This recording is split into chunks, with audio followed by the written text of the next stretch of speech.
Michael E. Weissession, Ph.D., Washington University, Professor of Earth and Planetary Sciences in Arts and Sciences. Quote mining. Highly unoriginal. However, I am going to draw your attention to what the Creationist has highlighted. An Arctic ocean's worth of water. If you check the information provided on the United States Geological Survey, the Arctic Ocean is between 1 and 2% of the Earth's total volume of water currently on the planet. That is certainly not enough to flood Mount Everest. And again, I stated this in my original response. Okay, I provided this information as a reference for further reading, but we all know that creationists don't actually bother with any of that reading stuff, do they? The creationist evidently ignored this and proceeded to tell me what I had already stated. Way to go, Mr. Creationist. Now he has a false idea of how that water got there. No, actually, it is the creationist who has the false idea. It is, however, amusing that creationists are once again telling people that they know better than scientists do, than the people who have dedicated their lives to the pursuit of their specialist subject. And this creationist thinks that his so-called 2 years of research can possibly match up to the knowledge acquired through hard work and actual study and experimentation. It's rather shameful for the creationist. He's referring to this area I circled here. That part under China, specifically, where the water is so amazingly dense. He's just referring to that part. That's a pretty vague zone he's referring to. But can we get to the point already? Imagine the rest of the water that we know of that's under the Earth. Science works on evidence, not imagination. Assuming that the saturation of the rock is the same as that in the highest density zone shown by this creationist, we can perhaps expect to add maybe another 6 to 8% of the Earth's ocean's mass to this figure. This is hardly the 3 to 4 times needed to flood Mount Everest. Do you see the picture on the right? The orange areas? Those orange areas constitute the lower and upper mantles of the Earth. For decades upon decades, evolutionists have been claiming that material is either molten or semi-molten, exceeding 1600 degrees at the boundary with the crust of the Earth. No, Mr. Creationist, that would be geologists and seismologists, actually. The use of the term evolutionist is completely meaningless, and the assessment that the mantle is part molten is correct.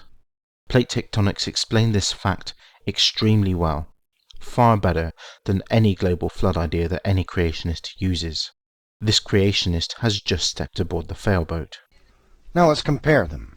Since the seismographic images did not show the core of the Earth because, presumably, the core is so dense that it would not reflect the seismographic waves, which of course is not quite accurate and true either. Because if it were molten iron, the boundary with the lower mantle wouldn't be so clean-cut and clear. Comparing a basic illustration used in high school textbooks with actual seismographical measurements is completely asinine and preposterous. By the way, since the mantle isn't as thick as the depiction seen on screen of the Creationist video, it is obvious even to my 11-year-old niece that these drawings are not to scale. Again, this has been explained by Theta Omega, and once again, the Creationist has completely passed over it. But you see, their seismographic images, they actually removed the core. That would be because they're irrelevant for the purposes of demonstrating the composition of the mantle, which once again, Theta Omega had addressed very clearly in his video. But just for fun, let's hear more insanity from this creationist. They got some information. They removed it.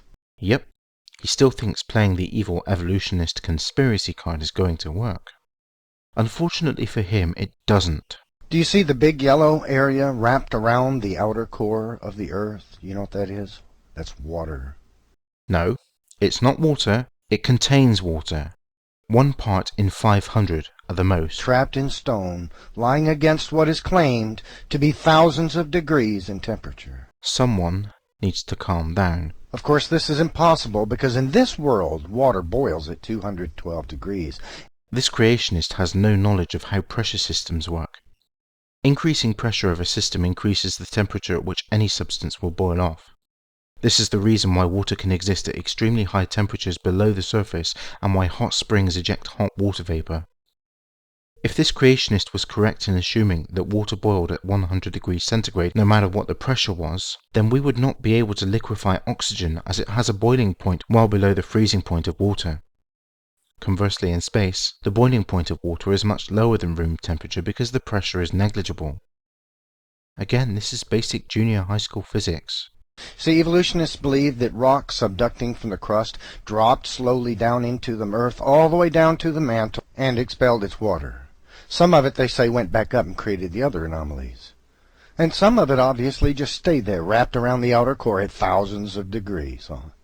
The creationist still thinks that the appeal to ridicule still works. By the way, we know that less than 2 miles below the surface, the temperature is more than 218 degrees centigrade. That heat has to come from somewhere, you know, and real scientists will tell you the facts.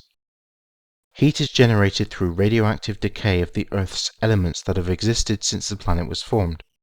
Heat travels upwards to the nearest cool surface. This is basic thermodynamics covered under the second law, and should demonstrate that the core of the planet is the hottest region of the planet.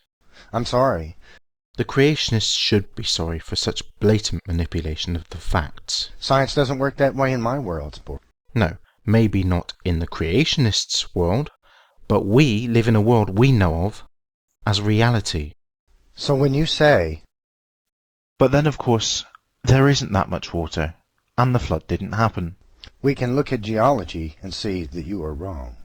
But only if the creationist misrepresents the actual data. The reality, of course, is very different. Once again, we do live in reality. There is that much water. No, there isn't that much water, Mr. Creationist. Misrepresenting the data does not make it so. I'm going to stop at this point. There's no point in wasting any further time on a creationist who resorts to personal incredulity, ridicule, misrepresentation of science, and the misrepresentation of the actual data involved. 2% is hardly massive quantities of water in the grand scheme of things, and the creationist has time and time again demonstrated an utter failure of understanding when it comes to thermodynamics and basic high school physics. But let's just have one more gem. Now, if you want to learn more about the geology of the earth and how this occurred, you can look to the book of Job and Psalms. I prefer to look at the evidence. Reading an old book of fairy tales, fables, and myths is not evidence.